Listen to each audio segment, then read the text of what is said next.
Oke, Assalamualaikum warahmatullahi wabarakatuh. Selamat pagi, teman-teman semuanya. Salam sejahtera untuk kita semuanya.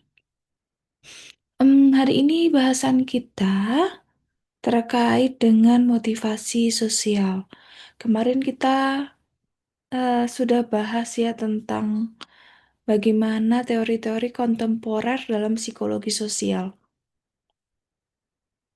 Yang materi tersebut mungkin akan kita make sure gitu ya akan kita bahas kembali di mungkin bisa di pertemuan minggu depan.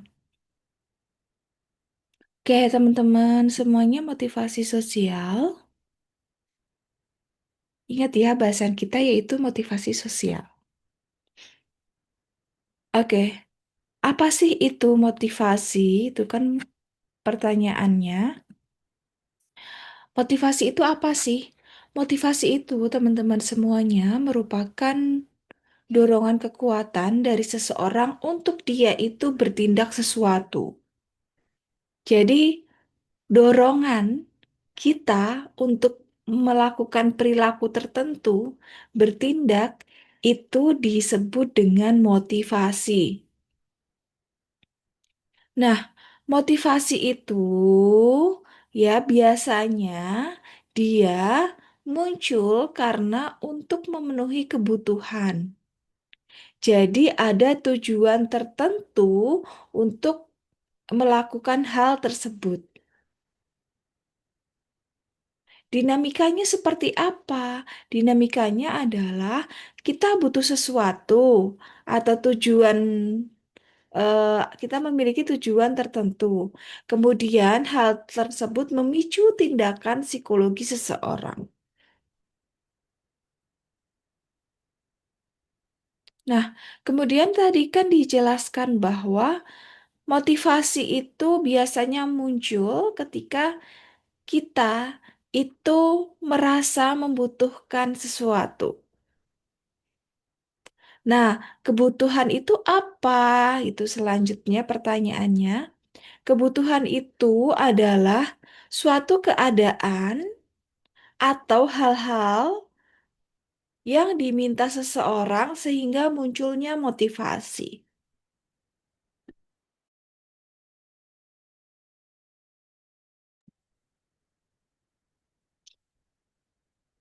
Itu berkaitan dengan motivasi. Jadi kalau teman-teman apa namanya? Sebenarnya kalau misalnya ya teman-teman itu mau kuliah itu harus tahu motivasi teman-teman kuliah itu apa. Teman-teman mau belajar, teman-teman tuh harus tahu motivasi atau kebutuhan teman-teman belajar itu apa. Kalau kita merasa bahwa kuliah itu merupakan kebutuhan kita, ya kemudian apa namanya belajar itu adalah kebutuhan kita, maka perilaku kita pun akan menuju kepada pemenuhan kebutuhan-kebutuhan itu. Tuh. Nah, kemudian mungkin ini sudah tidak asing lagi teman-teman semuanya ya, terkait dengan teori motivasinya Maslow yang sering kali disebut sebagai hierarki kebutuhan Maslow. Kita tahu bahwasannya hierarki kebutuhan Maslow itu dari kebutuhan fisiologis sampai self-actualization atau aktualisasi diri. Nah, teman-teman semuanya, yang pertama yang paling dasar yaitu eh, fisio physiological need atau kebutuhan fisik gitu ya, atau kebutuhan fisiologis. Kebutuhan fisiologis itu biasanya berkaitan dengan apa gitu. Kebutuhan fisiologis itu biasanya dia itu berkaitan dengan makan, minum gitu ya, papan, sandang, pangan. Itu biasanya yang berhubungan dengan kebutuhan fisiologis. Kemudian ada lagi kebutuhan yang berkaitan dengan keamanan atau kebutuhan safety needs. Kebutuhan akan keamanan itu misalnya kita butuh finansial atau ekonomi yang aman. Kita butuh tempat tinggal yang nyaman, ya. Kita butuh tempat belajar yang aman. Itu yang disebut dengan safety need. Kalau kebutuhan fisiologisnya terpenuhi, dia akan naikkan ke safety need atau kebutuhan keamanan. Kemudian kalau kebutuhan keamanannya terpenuhi, dia akan naik lagi ke social need atau kebutuhan untuk berafiliasi dengan orang lain dan kebutuhan kasih sayang. Kebutuhan untuk memiliki dan kebutuhan untuk kasih sayang. Itu adalah social need.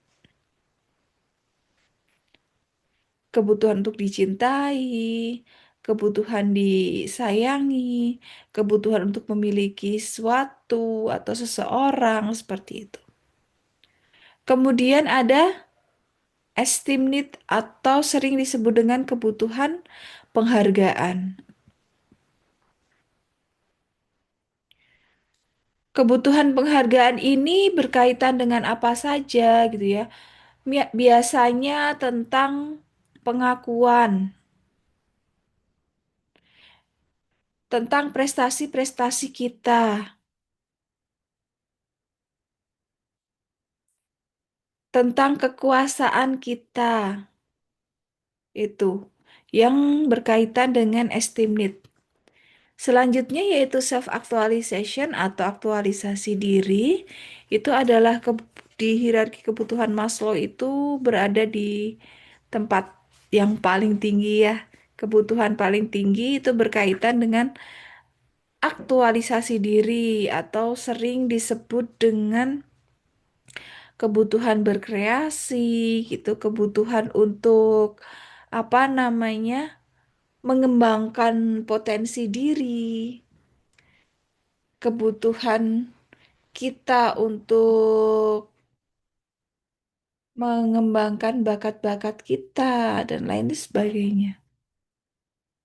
Nah, hierarki kebutuhan Maslow karena dia sifatnya hierarkis, artinya satu dengan yang lain itu harus ada syarat. Syaratnya apa? Misalnya aktualisasi diri, syaratnya kebutuhan terhadap penghargaan atau ya penghargaan itu harus terpenuhi. Itu menurut hierarki kebutuhan Maslow ya. Atau misalnya keamanan itu akan terpenuhi ketika atau kebutuhan keamanan itu akan datang ketika physiological need-nya dia sudah terpenuhi. Jadi seperti itu. Sifatnya hierarkis. Nah, teman-teman semuanya, motivasi itu ada dua.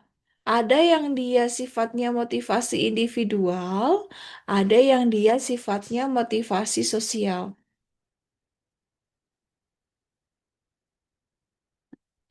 Nah, motivasi individual itu apa? Motivasi individual itu motivasi yang ada di dalam diri kita dan untuk diri kita. Contohnya kayak misalnya kita lapar, kita tidur, apa kita lapar, sorry, lapar kok tidur ya. Ada juga tuh orang-orang diet lapar tidur. Kita lapar, kita makan. Itu kan untuk memenuhi diri kita. Perilaku kita makan itu bukan untuk sosial, tapi untuk memenuhi diri kita. Kita ngantuk, kita tidur. Kita butuh keamanan diri. Itu adalah motivasi yang sifatnya individual. Dorongan itu untuk kebutuhan diri kita dan tidak apa ya teman-teman semuanya tidak penting di dalamnya motivasi sosial. Jadi kita makan kan bukan untuk kita misalnya apa namanya diakui secara sosial kan tidak. Kita makan karena kita lapar.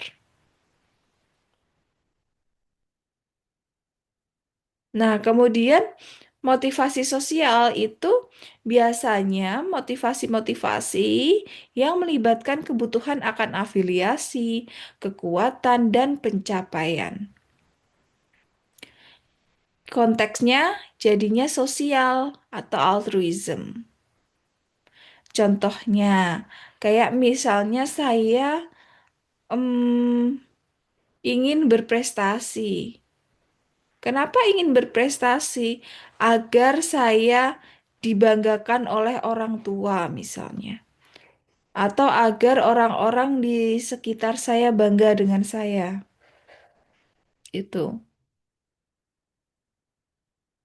Tuh. Atau misalnya saya mau menjabat sebagai presiden. Gitu. Kenapa? Karena saya ingin em, membantu orang-orang yang susah, misalnya.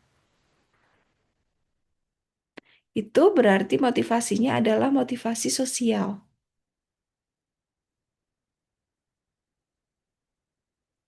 Nah, motivasi sosial itu adalah motivasi yang dorongannya mengarahkan perilaku individu dalam interaksi dan konteks sosial.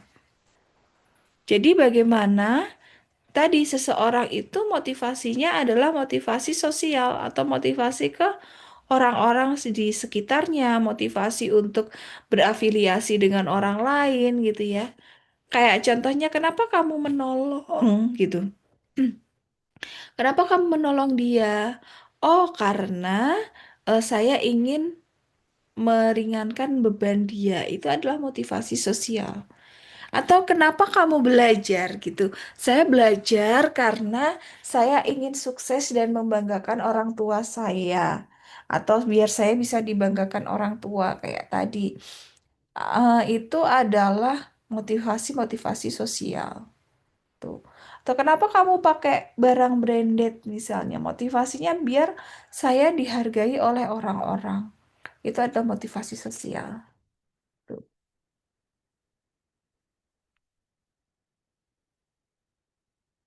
Nah, ada beberapa teori teman-teman semuanya. Nanti teman-teman minta tolong untuk resumnya. Yang ini teman-teman juga dicari ya teman-teman semuanya ya. Di buku gitu untuk resumnya berkaitan dengan teori motivasi sosial. Karena kita psikologi sosial, kita akan banyak membahas tentang motivasi, kita akan membahasnya yaitu motivasi sosial. Oke, yang pertama teori insting. Ya, menurut William, itu peran insting sosial dalam perilaku sosial. Artinya, motivasi sosial itu muncul salah satu perannya yaitu dari insting sosial. Kita tahu manusia itu sebagai makhluk individu dan makhluk sosial. Artinya, secara alamiah, manusia itu memiliki insting yang dinamakan dengan insting sosial.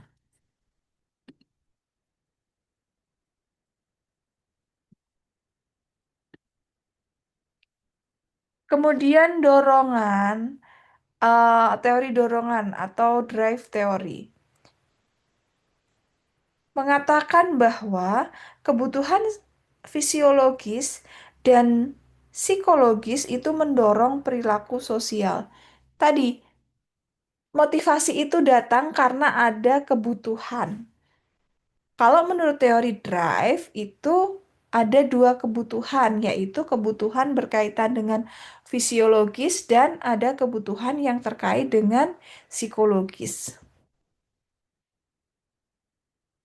Kemudian teori pembelajaran sosial. Ingat teori Albert Bandura itu hubungannya dengan modeling gitu ya, imitasi dan lain sebagainya gitu. Jadi menurut teori ini motivasi itu muncul karena dia mengobservasi sesuatu. Jadi misalnya saya pengen kuliah gitu ya, karena saya melihat Atau saya meniru kakak saya yang dia juga kuliah dan saya lihat dia sukses. Nah, itu adalah menurut teori Bandura. Jadi, perilaku itu muncul karena mengobservasi dari lingkungan dia. Atau imitasi, meniru. Tuh. Dan penguatan dalam mempelajari motivasi sosial. Jadi ada juga penguatan itu. Kemudian teori-teori kontemporer dalam motivasi sosial. Itu ada teori kebutuhan sosial, teori pertukaran sosial, dan teori kognitif sosial. Teori kognitif sosial itu juga teorinya Bandura. Bandura itu kan berkaitan dengan teori ada social learning sama social cognitive learning itu. Jadi belajar observasi tapi juga manusia itu sebagai agen yang dia memiliki kognitif yang bisa memfilter mana yang harus dia lakukan dan mana yang tidak dia lakukan. Oke, yang pertama yaitu tadi teori kebutuhan sosial atau social need theories. Pertama yaitu teori afiliasi atau kita itu memiliki kebutuhan untuk berafiliasi. Artinya, kita itu punya dorongan untuk membentuk dan memelihara hubungan sosial yang positif dengan orang lain. Implikasinya pada apa? Pembentukan kelompok gitu ya, agar kita bisa berafiliasi, kebutuhan untuk kita memiliki sahabat, kebutuhan kita untuk mencintai dan dicintai, seperti itu.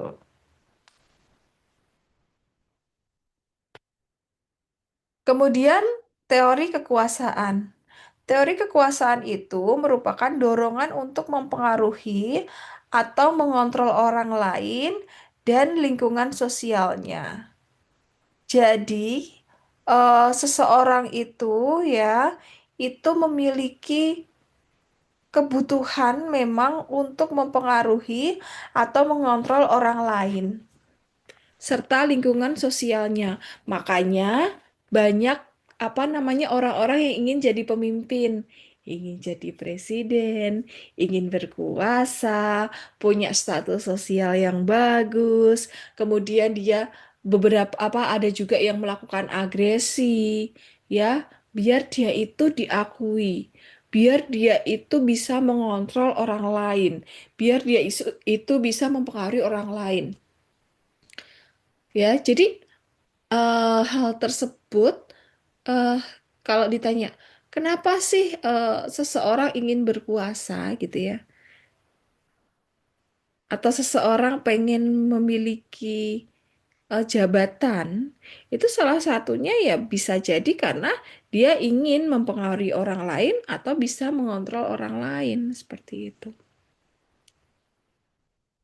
Kemudian teori pencapaian atau achievement need. Jadi dorongan untuk meraih keberhasilan, mengatasi tantangan dan menunjukkan kompetensinya.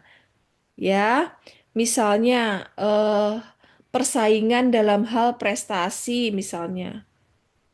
Itu kan sebenarnya untuk kita meraih apa namanya untuk kita menunjukkan kompetensi kita. Atau kita kuliah karena kita mau menjadi psikolog misalnya. Itu untuk meraih keberhasilan. Jadi seperti itu. Nah, kemudian tadi kan berkaitan dengan apa teman-teman teori kebutuhan sosial atau teori need gitu ya, atau need teori. Nah, kemudian ada yang dinamakan dengan teori pertukaran sosial atau social exchange theory. Teori ini mengatakan bahwa motivasi didasarkan atau berdasarkan analisis biaya dan manfaat interaksi sosial. Ini kalian jangan langsung mengartikan biaya itu semuanya berhubungan dengan uang ya, tetapi berkaitan dengan timbal balik. Ya, jadi misalnya ketika kenapa saya bersahabat dengan X misalnya, ya. Misalnya kenapa sih bunga gitu ya bersahabat dengan Nana misalnya. Oh, karena ada pertukaran sosial, ya. Investasinya itu seimbang, adil dalam hal distribusi. Bunga memberikan sesuatu kepada Nana, Nana juga memberikan sesuatu kepada bunga. Jadi seperti itu. Jadi ada manfaat yang sama-sama diterima dari eh, sosial dia, dari dia menjalin hubungan sosial. Ada konsepnya, ada timbal balik. Jadi bukan ngasih terus ya, kemudian tapi tidak ada timbal balik apapun tidak. Tuh. Itu berkaitan dengan teori pertukaran sosial.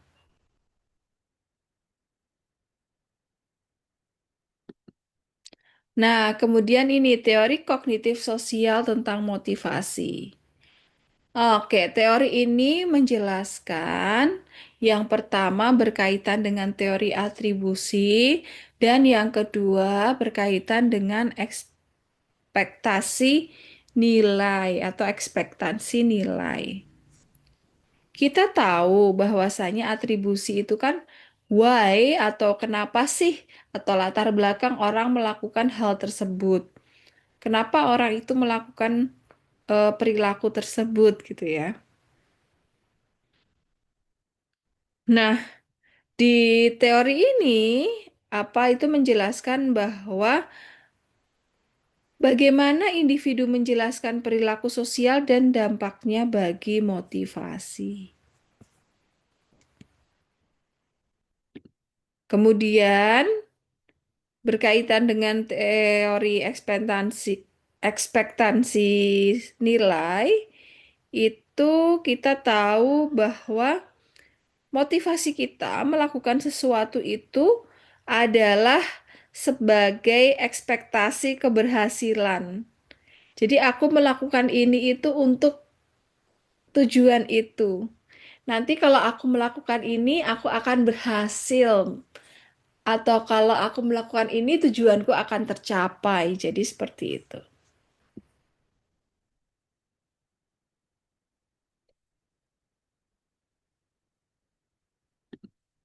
Nah,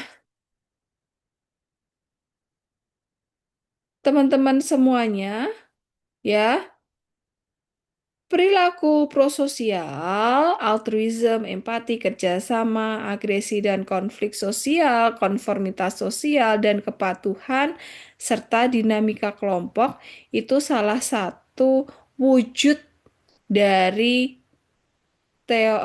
wujud dari motivasi sosial. Oke, thank you teman-teman semuanya. Silakan untuk diresum.